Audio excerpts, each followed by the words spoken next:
Throughout my long and illustrious career, I've always tried to be a mentor and advocate for my female colleagues in the newsroom and to treat them with the greatest respect. But over these past few days or months, or I guess several years now, if you count the string of lawsuits we've secretly settled, some current and former employees at our institution have come forward to allege that I behaved toward them in ways that were disrespectful, insensitive, and possibly felonious. This is painful, and it has caused me to reflect deeply. It has also caused me to contact a renowned crisis management firm, which drafted this statement for an exorbitant amount of money, even though it came to me with an old date on it and several other journalists' names already crossed out at the top. I've made some tweaks. Let me say first that I am ashamed and embarrassed by the behavior depicted in these stories, which does not in any way represent who I truly am. I take full and categorical responsibility for my actions, even though certain specific facts may be inaccurate or not exactly the way I remember them. I have no recollection, for example, of several of the women who claim to have worked for me, or of any woman I may have met before 2012, really. I can't recall ever having flown in the coach section of a plane, let alone locking anyone in the bathroom at 25,000 feet. I'm pretty sure one of my accusers is actually a Russian bot. Nonetheless, I have hurt people, and I take responsibility for that, more or less.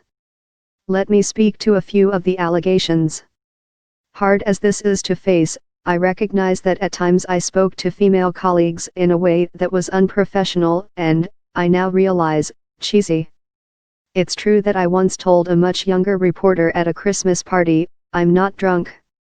I just find you intoxicating." This was degrading to both of us. Also, I was most certainly drunk.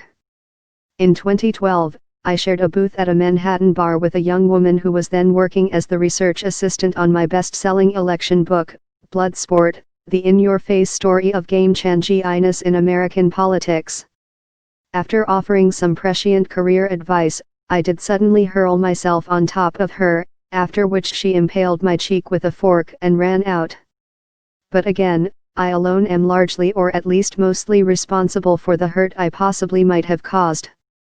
Nonetheless, these past few days have caused me to do a great deal of soul-searching with my agents and lawyers.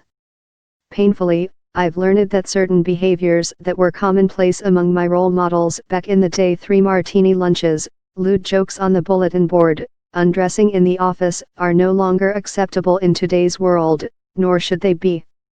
The truth, you see, is that women never really liked me until I got successful. For most of my life, I was awkward and introverted and terrible at sports. I dressed poorly.